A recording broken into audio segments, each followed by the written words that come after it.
Bonjour à toutes et à tous, Et bienvenue dans En Tandem.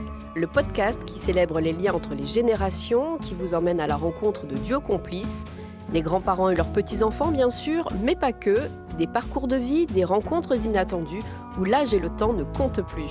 En Tandem, c'est une mini-série faite maison avec beaucoup d'enthousiasme, un brin d'expérimentation et l'envie de montrer que l'intergénérationnel, c'est loin d'être ringard et que ça peut même carrément être moderne. La preuve, moi c'est Marlène, j'ai 51 ans et je suis journaliste depuis un bon bout de temps. Et moi, c'est Maud, journaliste également, avec 30 ans de moins. Quelques années nous séparent, mais une passion nous réunit, transmettre des histoires de vie et créer des ponts entre les générations. Que vous soyez jeunes ou vieux, nous espérons vous inspirer, vous donner le sourire et vous faire réfléchir. C'est parti pour un nouvel épisode de En Tandem. Enfilez vos écouteurs, on vous souhaite une belle écoute. Bonjour et bienvenue à tous. Bonjour. Aujourd'hui, nous avons l'honneur et l'avantage d'accueillir Yves et Victor, respectivement grand-père et petit-fils. Vous habitez tous les deux sur Rennes. Avec Victor, on se connaît depuis un moment. Et c'est vrai que quand je t'ai parlé du projet, directement, tu as proposé qu'on vienne rencontrer tes grands-parents. Évidemment. Et on a eu un très bon feeling. Et du coup, naturellement, on s'est dit qu'on allait pouvoir enregistrer un épisode ensemble. Pour commencer, première question. Victor, est-ce que tu peux nous présenter ton papy ? Vous présentez mon papy. Est-ce qu'il est présentable? Est-ce qu'il est présentable ? Oui, c'est une des personnes les plus présentables que je connaisse. Par où commencer ? Son âge. Oui, on peut commencer par son âge. Effectivement, papy, il a 80 ans, mine de rien. Donc, il est plus tout jeune, même si je sais que dans sa tête, il en a 60. Donc, Oui. c'est un jeune dans sa tête. D'ailleurs, c'est très familial, puisque tous dans la famille, que ce soit papy, que ce soit papa, même que ce soit moi, on aime bien se considérer jeune. Sinon, après, comment le présenter ? Papy, je le connais depuis que je suis tout petit. Ouais. C'est une personne que j'apprécie énormément parce que faut savoir que papy est Malou, parce que papy est indissociable de Malou. Ça, faut quand même bien le préciser. C'est vraiment nos grands-parents chez qui on allait depuis qu'on était tout petit. Ils nous ont fait faire plein de choses. Ils nous ont fait découvrir tous les jeux à Rennes. Je me souviens à chaque fois qu'on y allait, il y avait toujours plein de trucs à faire. On faisait du dessin, on faisait plein de choses. Et puis voilà, après, de manière plus objective, papy, qui c'est ? Papy, c'est Yves Denis, qui a, dans sa jeunesse, fait plein de trucs. Moi, là où j'ai un peu accroché l'histoire de papy et ce que je peux vous présenter, c'est surtout par rapport aux cuisines Denis, puisque j'ai toujours connu mon grand-père dans l'entreprise familiale, avec Malou, forcément, ça, pareil, c'est indissociable. Et puis papa aussi, mine de rien. Je sais qu'ils ont fait ça pendant très longtemps, On y suffisamment reviendra longtemps tout à l'heure, ouais. pour que je puisse m'en souvenir, mine de rien. Et puis après, les cuisines, il est parti à la retraite. Ils ont fait leur vie. Et puis c'est un peu là où j'ai plus appris à connaître mes connaître, grands-parents. Bon, ça va Yves, en termes de Il a fait présentation, ça vous convient ? Il a un très beau résumé de ce qu'il pense. C'est vrai que moi, Victor, pour moi, c'est mon petit-fils qui... J'en suis fier d'abord de lui parce que je suis surpris de sa réussite. Je ne pensais pas que j'étais le seul dans la famille à pouvoir mener une entreprise. Et là où je suis fier de lui, c'est que lui, il a su poursuivre et monter sa propre entreprise. Donc, c'est là où je suis fier. Maintenant... Juste en quelques mots pour oui. vraiment le présenter. Juste dans le contexte, vous avez 2 enfants, 4 petits-enfants, Victor est le deuxième. Et c'est le seul Voilà. garçon. Oui. Et comment vous le qualifieriez alors pour le présenter ? Alors déjà, le seul garçon, mon père était assez fier de lui parce que c'est le seul qui va perpétuer Le la nom. génération des Denis. Hein, j'ai un frère qui, lui, n'a que des filles, donc il risque pas les Denis risquent pas d'être perpétués. Alors que Victor, lui, c'est lui qui va poursuivre la lignée des Denis. Grosse pression, hein, Victor. C'est clair. Et justement, pour qu'on se rende compte un peu mieux des liens qui vous unissent et pour rentrer dans les histoires et les anecdotes, est-ce que vous pouvez nous raconter chacun rapidement un moment qui vous vient en tête, que vous avez partagé et qui a vraiment compté pour vous ? Pas forcément même. Hein. qui veut commencer? Ouais, oh, il y a tellement de choses qu'on a partagées ensemble, puisque Victor vous l'a dit tout à l'heure, tout petit, il était chez nous, il venait fréquemment. On a une maison dans le golfe du Morbihan qui nous permettait d'accueillir toute la famille. Cette construction, d'ailleurs, qu'on a fait depuis il y a 50 ans, a été faite dans le but de pouvoir réunir la famille, puisque nous sommes très famille. Et la plupart du temps, nos petits-enfants étaient dans le Morbihan, quoi. Donc, c'est... Une grosse bêtise alors de Victor. Allez, allez, sortons Ça va le dossier. direct. Une grosse bêtise de Victor qui vous a marqué. Oh, il en a fait tellement. Oh, oui, il en a fait beaucoup. Maintenant, il n'y a pas de bêtise qui m'a marqué, hein. C'est toute une continuité dans la vie qui fait que... Toute une continuité de bêtises. Ah Oui, non, moi je suis sage pourtant. Avec ses sœurs aussi, parce qu'il n'est pas tout seul, Oui. du coup. Ah, mes sœurs ont fait plus Ouais, de bêtises que moi. Non, on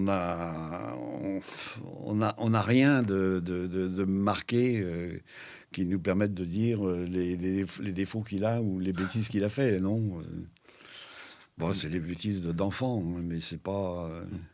Moi, j'ai peut-être un moment quand même Oula. que je peux C'est là que partager. Parce que je rejoins beaucoup Papy sur le fait que c'est difficile de choisir un moment, parce que c'est vrai que dans la famille, on a cette énorme chance d'être très proches. Et du coup, j'allais très souvent chez mes grands-parents avec mes sœurs. Toutes les fêtes familiales, on les faisait ensemble. Donc, c'est difficile de choisir un moment. Et j'ai presque envie de dire, le moment que je retiens le plus, c'est finalement de la continuité d'à chaque fois qu'on allait chez eux et qu'on avait toutes les activités ensemble. Maintenant, c'est vrai que, et je pense qu'avec mes sœurs, on a tous ce souvenir en commun, parce que ça, on l'a très peu fait, c'est quand on a visité l'atelier des cuisines Denis. Et ça, mine de rien, c'est quelque chose dont je m'en souviens. Enfin, c'est peut-être un moment qui marque beaucoup parce qu'on l'a très peu fait. Et mine de rien, c'est assez impressionnant quand tu rentres dans cet atelier pour la première fois, où tu es tout jeune, tu as des énormes machines de partout, tu as des grosses scies. Et c'est Papy qui nous faisait la visite. Et les cuisines Denis, pour bien se représenter quand on allait voir le hangar, parce que je me souviens plus de l'atelier que du magasin. Et le magasin, c'était plus Malou que Papy. Mais l'atelier, quand on y rentre, en fait, c'était un énorme entrepôt où il y avait toutes les machines. Et puis, il nous faisait monter à l'étage où justement on arrivait dans les bureaux et puis on avait la vue sur tout l'entrepôt. Et je pense que c'est le moment peut-être un peu spécifique et unique que je pourrais C'était impressionnant, quoi. C'était concret. Tu voyais avec tes propres yeux ce que tes grands-parents faisaient depuis. On voyait avec nos propres yeux. Et à l'époque, je m'en rends compte aujourd'hui, à l'époque, on se rendait pas compte de ce que c'est. En fait, pour nous, c'était quelque chose de relativement normal, entre guillemets, de cette visite d'atelier. Puis on se disait, ouais, c'est sympa, ces petits-enfants. Et c'est vrai que plus le temps avance, plus je vieillis, plus je me dis, mine de rien, c'était quand même assez exceptionnel ce qu'on a vécu en tant que petit enfant, de pouvoir visiter cet atelier. Je ne pensais pas que la visite t'avait marqué à ce point-là. Merci. Alors justement, c'est très intéressant que tu abordes ce souvenir-là parce que vous avez en commun le point de faire partie. Enfin, justement, vous faites partie de la même famille, mais vous êtes tous les deux entrepreneurs. Donc là, on a déjà abordé les cuisines Denis. Donc vous étiez dans l'artisanat et toi, tu es plutôt dans la tech parce que on remet un petit peu dans le contexte. Vous, Yves, en 77, vous lancez. Vous avez 34 ans et vous lancez avec votre femme les cuisines Denis. Voilà. On est bien d'accord. Donc, qui propose un concept de cuisine sur mesure avec des maquettes en carton qui était assez révolutionnaire dans ces années-là. Et toi, Victor, tu as 23 ans, donc et depuis que tu as 18 ans, tu as créé ta micro-entreprise dans la tech. Donc, on va parler de domaines d'expertise autour du codage, de sites et d'applications. C'est bien ça ? C'est ça. Alors, vous provenez de deux univers très différents autour de l'entrepreneuriat, à des périodes très différentes. Est-ce que vos visions diffèrent aussi par rapport au fait d'être un chef d'entreprise ? D'avoir des salariés, de gérer les trésors. Vous en parlez, ça, tous les deux ? Très peu. Ouais. Très peu, parce que ce sont deux domaines. D'abord, le domaine de l'informatique que je ne connais pas beaucoup, puisque c'est quand même un domaine qui est inconnu pour moi et que je n'ai pas pratiqué dans ma vie professionnelle. Donc, c'est pour ça qu'on en parle très peu. Maintenant, Victor, je ne sais pas si lui... Si, on en parle quand même un petit peu. Moi, j'aime beaucoup en parler avec mes grands-parents. Et je sais que eux, justement, ils s'intéressent beaucoup à ce que je fais, parce que forcément, ils sont passés par là, ils s'inquiètent. Et puis, moi ayant la vision de mes grands-parents, j'en parle quand même... Enfin, le sujet arrive toujours à chaque fois que je suis avec eux, bien sûr, qu'on parle de là où on en est, de ce qu'on fait. Maintenant, sur nos visions de comment gérer une entreprise, etc., je pense que c'est très peu différent, dans le sens où mine de rien, gérer un humain, ça a toujours été un peu la même chose, que ce soit en Égypte antique ou que ce soit aujourd'hui. Alors peut-être qu'en Égypte antique, c'était un peu plus violent, mais Oh, chouïa. mais mine de rien, on parle toujours de social et donc de gérer des gens. Après, l'entrepreneuriat, c'est toujours la même chose. C'est prendre des risques, c'est tenter des choses, c'est essayer d'innover. Je pense que contrairement à mes grands-parents, je suis tout seul déjà. Papy, il a Oui. toujours été avec Mm. Malou, donc il a toujours un petit peu eu cette contre-mesure que je n'ai pas. Donc je pense que je suis un peu plus foufou dans mes décisions et dans mes initiatives et dans mes essais.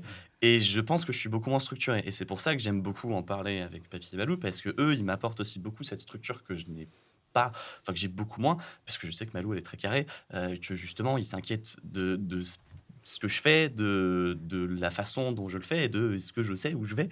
Mm. Mais je pense que fondamentalement, la vision reste la même.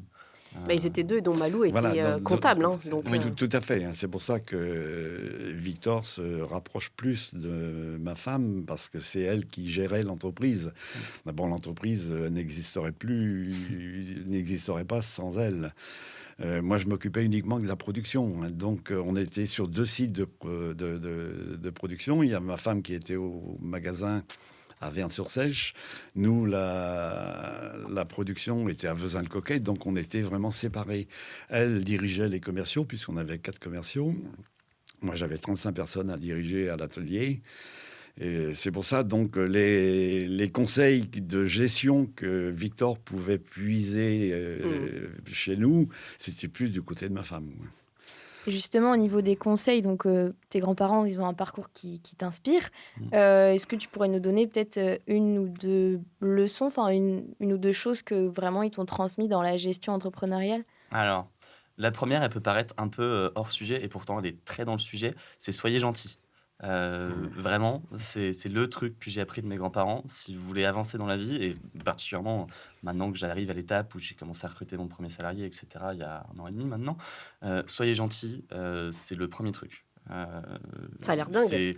Ça a l'air dingue, mais c'est ce que, à chaque fois que j'en parle avec mes grands-parents, c'est ce qui ressort le plus. Et même aujourd'hui, Papy pourrait vous parler quand il enfin, parce que je sais que typiquement, Papy Malou, aujourd'hui, il continue parfois de manger avec des anciens salariés. Enfin, c'est des trucs tout bêtes, mais ça, c'est le premier conseil que je pourrais donner. C'est le conseil que j'essaye le plus de suivre. Humain, en fait. Humain, c'est ça. Soyez humain, soyez gentil. Et oui. le deuxième conseil éventuellement que je donnerais, c'est oser. Oser comme Papy a osé faire des maquettes. Faites les choses. Et Prendre puis, des risques. voilà, c'est ça. Prenez des risques. Allez-y, foncez, osez. Et puis, si ça passe pas, c'est pas grave. Parce que, bien sûr, il y a des choses, ça passe pas. Mais il faut oser. C'est vraiment les 2 conseils que je donnerais dans la gestion, qui sont pas forcément les meilleurs conseils, parce que théoriquement, il faudrait plus suivre ceux de Malou. Soyez rigoureux, faites attention à la trésorerie, etc. etc. Mais moi, c'est les 2 conseils que je suis personnellement et que j'ai envie de transmettre. Parce que c'est ceux que je tire de mes grands-parents. mine de rien. Bah oui, c'est ça. Après, il faut plusieurs profils. Il faut forcément les personnes très carrées, etc. Et puis, il faut aussi oser en même temps. Est-ce que tu penses que si tes grands-parents n'avaient pas monté leur entreprise, est-ce que toi, tu aurais monté la tienne? Est-ce que tu aurais été aussi sensible à ce sujet-là? Je pense que oui, parce que fondamentalement, à travers moi, je suis quand même quelqu'un qui aime faire plein de trucs avec plein de monde et qui aime essayer beaucoup de choses. Donc je pense que j'aurais été entrepreneur dans tous les cas. Maintenant, c'est sûr que je n'aurais pas été entrepreneur de la même manière, parce que j'aurais pas eu le contexte familial qui aide, et mine de rien, d'avoir ces grands-parents qui ont montré le chemin, ça fait qu'il y a plus d'acceptation du côté des parents, et ça, mine de rien, ça aide beaucoup, parce que sans les parents, c'est quand même eux qui disent oui ou non, et qui font confiance surtout. Donc ils ont quand même pavé un chemin qui est assez beau devant moi et qui me permet d'aller plus vite, plus fort. Donc j'aurais été entrepreneur, c'est sûr, mais pas de la même manière. Ça, c'est évident. Ouais, c'est ce que tu dis aussi, c'est l'importance du soutien finalement. Exactement. Et d'essayer aussi de faire comprendre à ses proches quel est son parcours, justement. C'est ça. Ce qu'on fait, quoi. C'est beaucoup plus facile d'arriver devant ses parents et de leur dire bon, papa, maman, l'école c'est très bien, j'adore ce que je fais à l'école, mais en fait là l'école elle me suit plus dans mon entrepreneuriat, elle est plus compatible avec ce que je fais, j'ai envie de me faire confiance. C'est sûr que D'avoir les grands-parents, des deux côtés d'ailleurs, mais d'avoir les grands-parents qui ont monté leur boîte, etc., ça montre que c'est possible. Et du coup, je sais que ça joue beaucoup dans la décision de papa-maman de dire, bon, ok, Victor, on te fait confiance, vas-y, lance-toi, et puis c'est pas grave, on sait que tu sauras rebondir.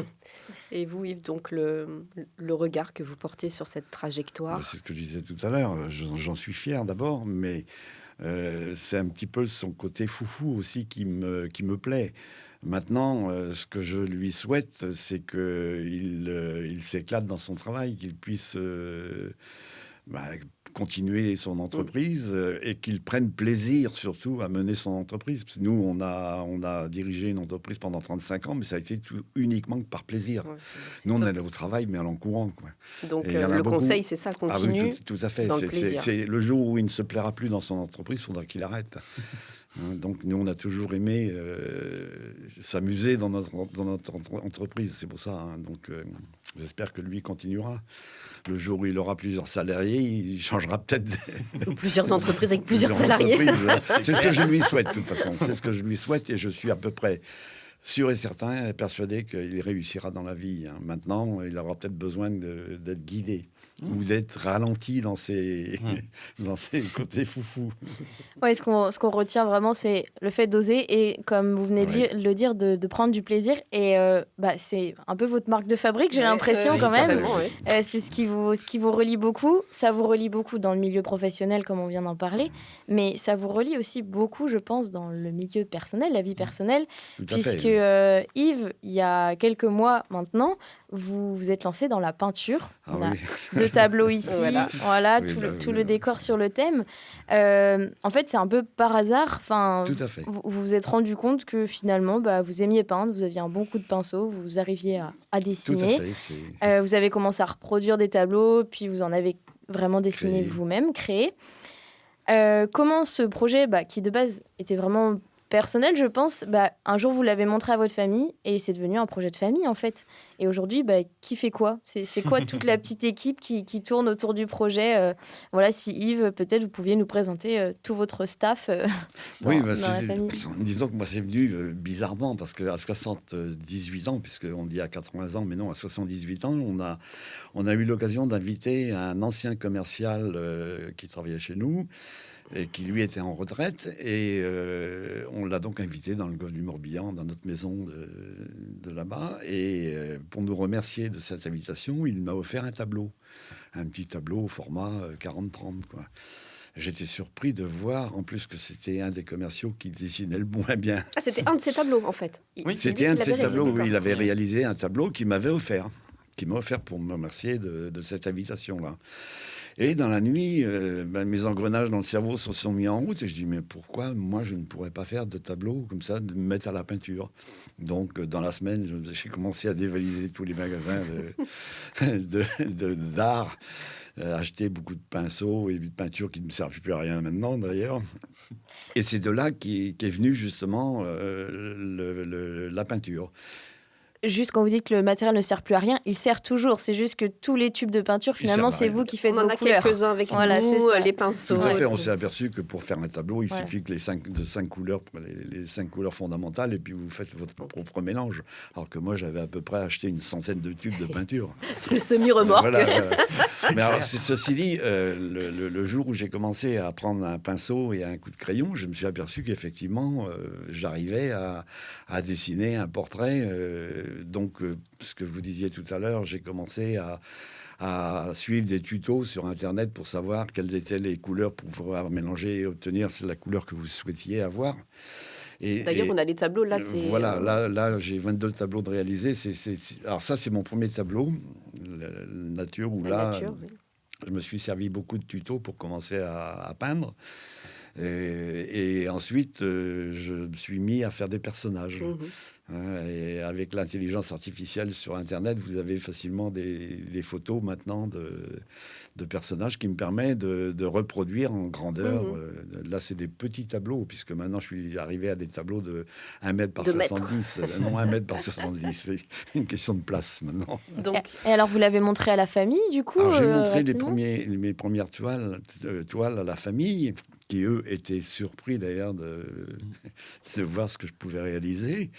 Et c'est là où mes petits-enfants, Victor et puis sa sœur Rose, qui m'ont dit « Mais papy, il va falloir que tu exposes, tu fasses un vernissage. » Oh, je dis « Alors attendez, là, vous allez trop loin, parce que moi, je ne suis pas du tout habitué à ce domaine-là. » Donc, ils m'ont dit « Non, t'inquiète pas, nous allons nous en occuper. » Et effectivement, ils se sont bien occupés. Ils m'ont fait des cartes de visite. Ils ont pris en main les choses, en fait. Pris en main, voilà, c'est ça. Et au bout de combien de temps de peinture?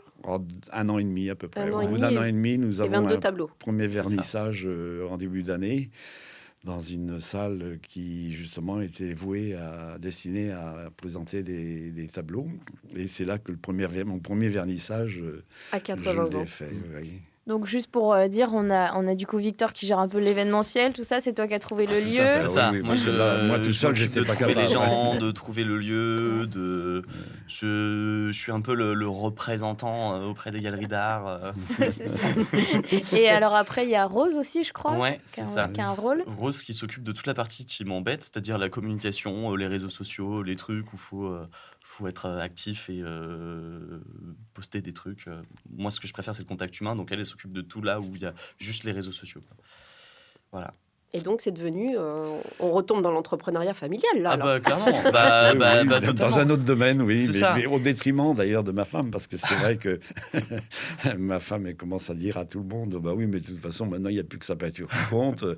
À la maison, il y a des choses à faire, il ne les fait plus. Le jardin, il est dans un état où... alors, Yves, ça y est. Alors, effectivement, le peinture... jardin a toujours été dans un état très douteux. Mais c'est vrai que quand on est dans la peinture, on est dans son monde.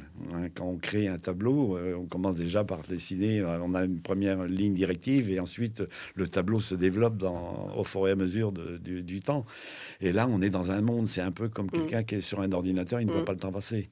Et là, quand vous êtes sur un tableau, vous êtes dans votre monde. Et donc, c'est de la peinture passion, ou du coup, avec un vernissage, on peut supposer, surtout ce que vous faites, c'est carrément bien. Vous voulez les vendre? Vous voulez en faire un business? Non, ou pas du tout. Alors, pas du tout. Ça a été un deal. Ah, pas encore. Non, mais ça a été un deal que quand Victor m'a annoncé qu'il allait me faire un vernissage, je lui ai dit, alors écoute, de mon vivant, aucune toile ne sera vendue. Ça rigole pas. Maintenant, pour rappeler un petit peu l'histoire du vernissage, à la base, c'était un repas du midi. Ça faisait plusieurs midis avec ma sœur qu'on disait quand même, papy, c'est trop bien ce que tu fais. Il faut le montrer au monde. C'est incroyable. Donc on l'a travaillé. Il nous a toujours dit non, moi ça m'intéresse pas d'exposer, etc. Puis il se trouvait que je connaissais plutôt bien le patron d'un bar qui s'appelle le Little Beatles à Rennes, meilleur bar de Rennes au passage, et qui a une salle à l'étage justement qui servait pas trop à cette époque-là. Et puis il y a un midi, j'ai dit à papy, bon écoute papy, t'arrêtes tes bêtises. En fait, on va pas te laisser le choix. On va faire une exposition pour tes tableaux. Il faut qu'on teste ce que les gens en pensent, etc. Et c'est là où on s'est posé autour du café. On lui dit bon, par contre, faut que tu te trouves un nom un peu plus stylé que Yves Denis, parce que bon, Yves Denis, ça fait pas très peintre. C'est d'ailleurs lui qui a dit bah ok, ce qu'on va faire, on va faire un Denis à l'envers, ça fait Cined, d'où le nom. Cined Art, c'est ça. Et on lui a dit, tu sais quoi, papy, on s'occupe de tout. Rose va faire toute la partie communication, réseaux sociaux, etc. Elle s'y est super bien investie. Elle a fait un truc trop bien. Franchement, bravo à Rose. Moi, je vais aller voir Stéphane. Je vais dire, Stéphane, ta salle duo, quand est-ce qu'on peut la prendre? Et on va organiser un truc, on va t'exposer et on va faire ça. Mais au début, il voulait pas du tout exposer ce tableau. Non, il a travaillé. Donc, et au final, voilà. Peut-être qu'en travaillant encore, un jour, on arrivera à faire quelque chose. En tout cas... avec Rose, on a des ambitions, mais... Ouais, c'est ça, c'est une relation de confiance aussi. Enfin, en fait, ce que vous racontez, moi, ça me fait penser aussi avec ma mamie. Il y a plein de fois où j'avais un projet de vidéo ou quelque chose, et puis bon, au début, elle était là. Ouais, ok. Et puis en fait, petit à petit, allez, on l'emmène, et puis en fait, elle vient. Et je pense que pour vous, c'est entraînant aussi, finalement, d'avoir les petits-enfants qui vous emmènent. C'est un domaine qu'on maîtrise pas. Tant qu'ils respectent les limites, quoi, aussi. Mais Tout à fait. C'est un domaine d'abord qu'on ne maîtrise pas. Et sans mes petits-enfants, jamais j'aurais eu l'idée de faire un vernissage. Maintenant, c'est eux qui m'ont travaillé au corps pour pouvoir le faire, parce que je vous assure que pendant 2 mois, ça n'a pas été facile pour eux. Du coup, vous vous laissez maintenant, aller, enfin dire la confiance, ça veut dire ok, bon, je lâche maintenant, prise. Je m'aperçois qu'effectivement, pour valoriser un petit peu mes tableaux, c'est un c'est le vernissage qui Mmh. permet de le faire. Et là, je suis partant maintenant. Donc vous êtes sur Insta et vous avez Oui. donc Cinet Art, on peut Ouais, vous suivre Voilà, d'ailleurs. Cinéda, oui, avec Et, carte de visite Cinéda, un site grosse classe, internet. quoi. Ouais. Une que nouvelle Rose- vie. Oui, un site internet que Rose m'a fait. Ah, ils ont très très bien travaillé. Et là, il est vrai que C'est un joli travail d'équipe. Ouais. tout à fait, Ouais, ouais. tout à fait. Et ce n'est que le début. C'est ça. Ah, et ce n'est que le début, c'est bien. Alors justement, on parle de cette famille, on voit très active, très soudée, voilà, ça rebondit dans tous les sens, on tente plein de choses. Ouais. J'ai envie de vous demander, Yves, la famille, ça représente quoi pour vous? Énorme. De toute façon, moi, j'ai toujours voulu un lien familial qui ne se détériore pas. Donc, dans toutes les familles, il y a des fois des accrochages. Ouais, mais je l'ai toujours dit, et c'est Malou qui m'a un petit peu instruit de ce côté-là, je dis, quand il y a un problème, il faut discuter, il faut dialoguer. Il faut surtout pas fuir. Mhm. Donc, quand on a eu des petits accrochages, comme dans toutes les familles, tout de suite, on dialogue et on s'explique. Et c'est pour ça, moi, ce que je souhaite, c'est que notre lien familial se poursuive. Mhm. Et pour moi, c'est énorme. Alors, comment, en étant aussi investi dans le milieu professionnel, si j'ai Oui. bien compris, vous avez réussi à planter cet arbre familial dans un socle très... Ça a toujours été. Oui, il y avait toujours de la place, il y avait Toujours. toujours le mot, Ah, le... toujours. Moi, j'ai été dans mon enfance, j'ai eu ma mère qui n'était pas dialoguait pas beaucoup. Mon père, je ne l'ai pratiquement pas connu, puisque mon père partait 3 semaines, il était conducteur de travaux dans l'adduction d'eau, et il partait dans toute la France. Et à l'époque, il n'y avait pas le moyen de communication qui existe maintenant, donc il partait 3 semaines, il revenait un week-end toutes les 3 semaines. Et ça a été toute ma jeunesse. J'ai été élevé par ma mère. C'est pour ça, donc, j'ai toujours dit, le jour où j'aurai une famille, j'essaierai de créer un lien familial et que tout le monde se regroupe. Et ça, pour moi, j'ai réussi. Donc ça vient penser quand même quelque chose, un manque qu'il y a eu aussi, et de dire, ben, moi j'ai vécu ça, ça m'a rendu un peu malheureux, mais donc... Oui. En fait, c'est toujours comme ça. Enfin, j'ai l'impression, de génération en génération, il y a des choses qu'on reproduit et des choses qu'on décide de ne pas reproduire. Justement, toi, Victor, pareil, tu mets quoi derrière le mot famille? Qu'est-ce que tu as envie de perpétuer? Qu'est-ce que peut-être avec les générations, justement, il y a peut-être certaines choses que tu vois différemment aussi? Je pense qu'on a une vision très similaire pour le coup sur ça avec Papy. Moi, derrière le mot famille, qu'est-ce que je mets? Je mets la chose la plus importante qui existe dans ma vie. De manière générale, plus j'avance dans le temps, plus je fais des rencontres, je suis quelqu'un de très sociable, je fais beaucoup de choses. Et même dans l'entrepreneuriat, je m'impose au bout d'un moment de faire un truc qui s'appelle la priorisation. C'est normal. Et donc j'aime bien, quand je décris mes relations à mes amis, etc., j'aime bien dire que moi, je me fais un arbre de priorité des gens. Et quoi qu'il arrive, je sais que dans cet arbre de priorité, il y aura toujours tout au-dessus mes sœurs. C'est les personnes les plus importantes de toute ma vie. Et puis ma famille qui est juste en dessous.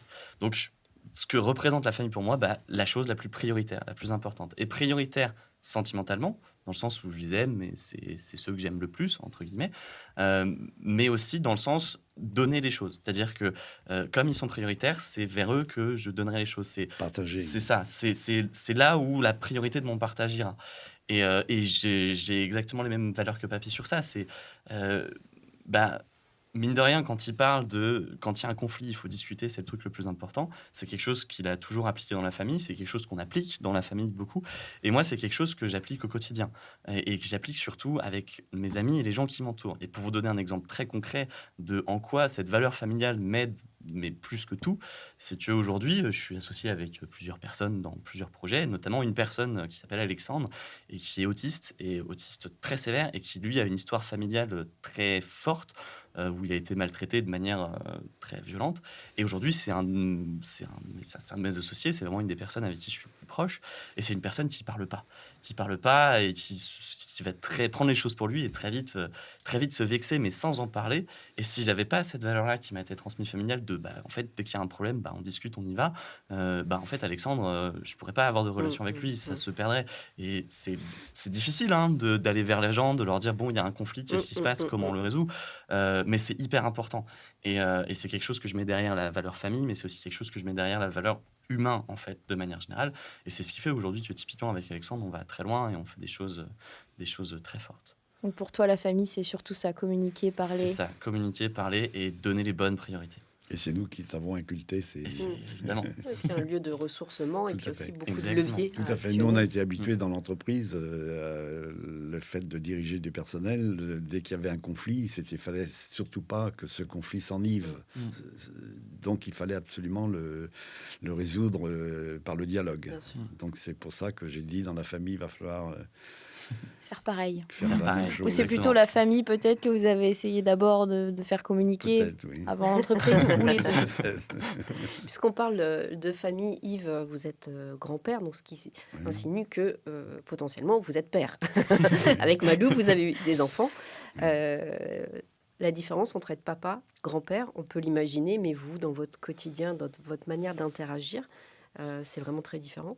C'est tout à fait différent parce que déjà, moi, le fait d'avoir mené une entreprise nous a un petit peu pénalisé dans le sens où nos enfants n'ont pas pu s'en occuper à temps complet comme un couple normal, quoi. On a eu la chance j'ai eu la chance d'avoir des beaux-parents qui, eux, ont pris en charge nos 2 enfants, puisque j'ai un garçon, j'avais deux enfants. C'est eux qui s'en sont occupés pendant que nous avons pu nous consacrer entièrement à l'entreprise. C'est pour ça que l'entreprise a pu se développer beaucoup plus facilement. Ceci dit, pendant pratiquement 30 ans, enfin 20 ans plutôt, nos enfants ont été élevés par mes grands-parents. Maintenant, Victor ne connaîtra pas ça parce que lui, il est dans une famille qui n'a pas la même configuration.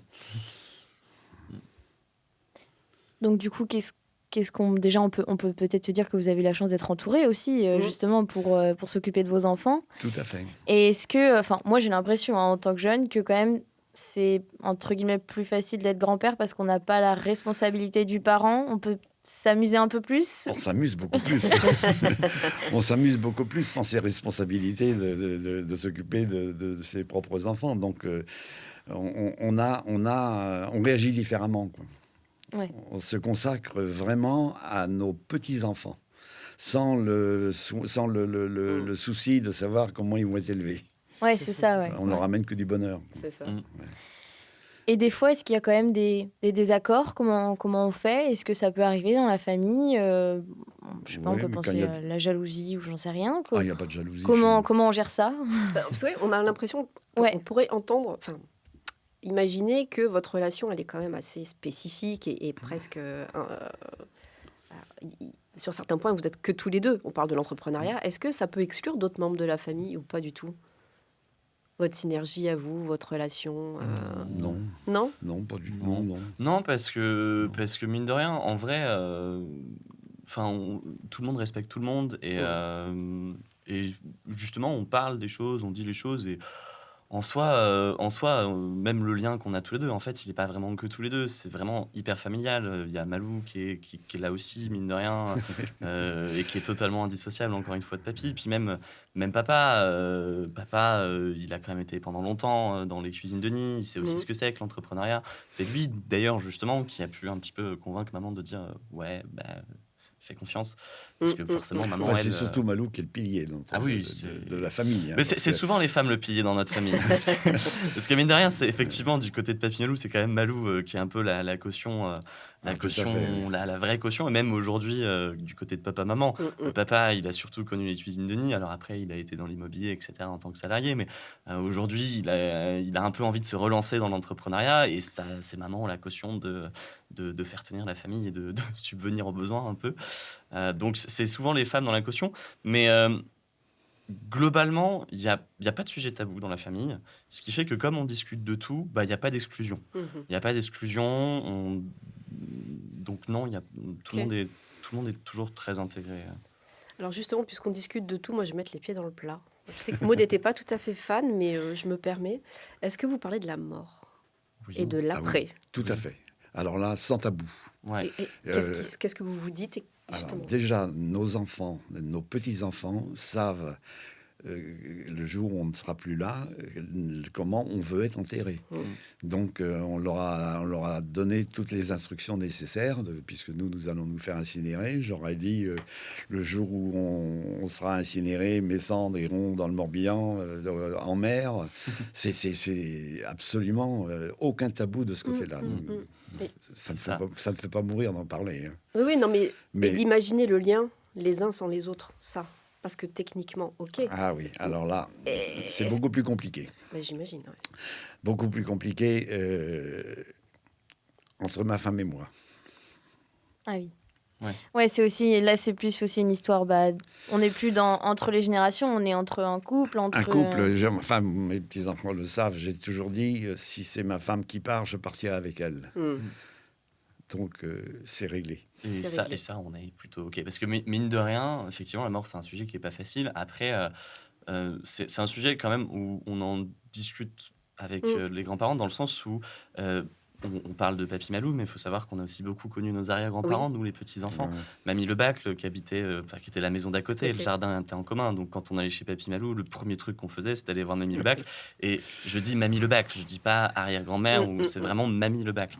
Et typiquement, quand Mamie est partie, c'est un moment qu'on a partagé tous ensemble, et on ne s'est pas caché les choses, on sait tous ce qu'on a ressenti, on s'est tous soutenus pendant ces moments-là. Donc c'est quand même quelque chose auquel on a pu faire face, auquel on est vraiment soudés, c'est une réalité. Et c'est vrai qu'on ne parle pas trop de l'après Papy Malou, parce qu'en fait, on n'a pas envie de l'imaginer, pas parce qu'on ne veut pas en parler, c'est plus parce que... On vit l'instant présent. Voilà, on vit l'instant présent, et ça, c'est quelque chose qu'on partage beaucoup dans la famille, c'est vivre les choses à fond, et puis on verra après. Ce qui n'empêche pas de planifier. C'est très important de planifier, et ça, justement, en fait, tout ce qui est important de faire, c'est plus ou moins déjà fait. On a parlé de l'après, on a parlé matériellement, on a parlé, etc. Et comment ça se passera après, sentimentalement et concrètement dans la vie, on verra après, parce que ça se planifie pas de toute façon. Non. Donc, on va faire comme on peut. C'est ça, voilà. On peut prendre des directives de son vivant, mais l'après, on ne peut pas. C'est de l'improvisation. C'est ça. Ce qui reste, c'est à eux de gérer. D'où l'importance de profiter maintenant. Tout à fait. Exactement. Tout à fait. Entre vous, entre la famille, entre les générations. Justement, Yves, est-ce que vous auriez un conseil, quelque chose, parce que notre podcast, c'est en tandem, entre les générations. Comment on fait pour briser la glace entre les générations, que ce soit dans une famille ou pas, mais on se rend compte, et c'est aussi pour ça qu'on fait un peu ce podcast, c'est que c'est pas toujours facile de discuter avec des gens qui n'ont pas vécu la même vie, la même époque que nous. C'est quoi votre conseil un peu, peut-être pour, en tant que grand-père, par exemple, créer du lien avec les plus jeunes, ses petits-enfants ou d'autres jeunes? Il faut surtout pas que le lien soit rompu. C'est ce qu'on disait tout à l'heure, c'est dans le dialogue. Les liens se renforcent à travers un dialogue. Quand il y a un problème, c'est le dialogue qui résoudra le problème. Donc, il faut aussi faire en sorte que la famille soit comment je dirais, pas rattachée, si vous voulez, mais soit liée. Et qu'il n'y ait aucune personne qui soit laissée à l'écart.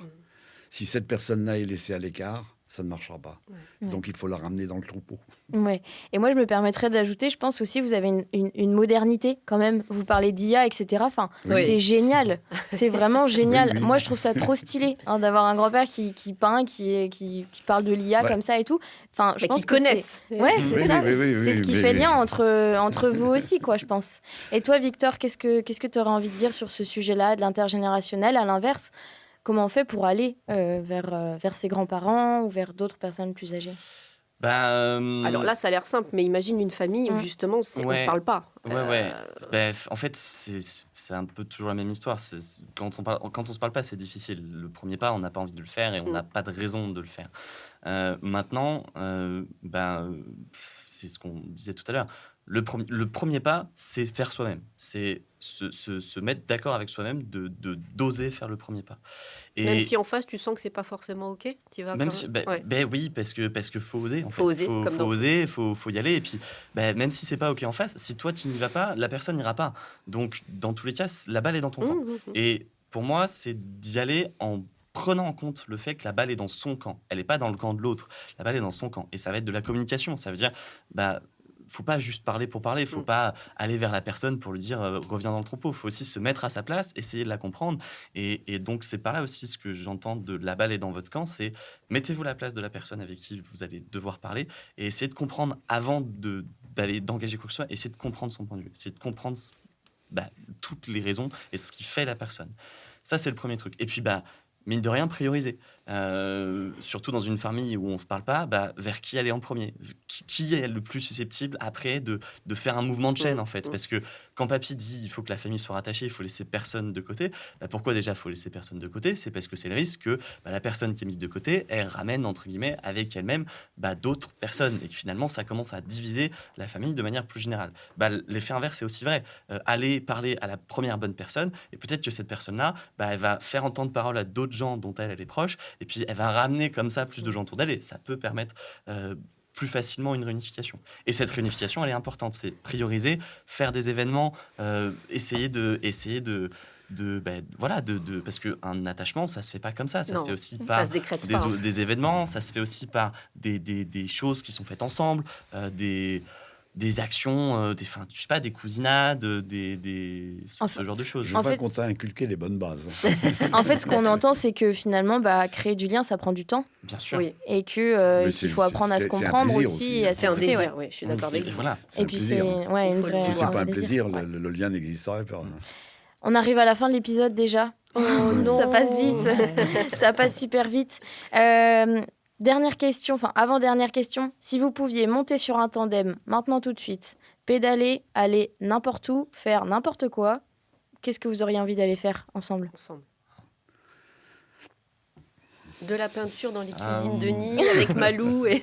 Non, moi ce que j'aimerais faire, c'est un truc assez inhabituel parce qu'en fait on l'a jamais fait avec Papy et ça me plairait parce que j'ai beaucoup entendu parler de cette partie-là de lui et on l'a jamais fait, mais aller à la pêche sur un bateau ensemble. Parce que Papy, Papy, il rêve de bateau, on en parle souvent quand on passe sur les ports. J'avoue, prendre un tandem et aller pêcher avec mon grand-père parce qu'on l'a jamais fait et peut-être découvrir ce moment-là, ça pourrait être quelque chose de sympa. Disons que pendant 10 ans, j'avais un bateau dans le Morbihan et on allait à la pêche dans le vieux Morbihan, mais toi, tu n'es jamais venu, tu n'étais pas né, puis tu étais petit. Ça. Donc maintenant, là, je fais que le bateau, je l'ai vendu. Et puis, mais de temps en temps, ça me donne envie de recommencer. Maintenant, il reste à savoir si les enfants et les petits-enfants vont suivre. Vous validez l'idée. Voilà, vous validez. Donc, on se revoit dans quelques temps. Ok, il ne reste plus qu'à trouver un tandem. C'est ça. C'est ça. Merci beaucoup à tous les deux pour vos partages, pour nous avoir montré l'étendue du lien qui plaisir était pour nous. Merci de nous avoir donné aussi l'occasion de nous exprimer, parce que c'est important. Et mine de rien, vous êtes responsable de ce podcast et on vous remercie aussi beaucoup. Merci beaucoup, merci à vous. On mettra le lien dans la bio si on veut vous suivre sur Insta avec peut-être une nouvelle exposition. D'accord. En tout cas, merci à tous les deux et puis à très bientôt. À très bientôt, merci. Merci d'avoir pédalé avec nous jusqu'à destination. On espère que cet échange vous a touché autant que nous. Si vous avez aimé cet épisode, n'hésitez pas à le liker et le partager. Et pour nous soutenir, abonnez-vous. Et si vous souhaitez participer, contactez-nous sur nos réseaux, les liens sont en description. À très vite pour un nouveau tandem.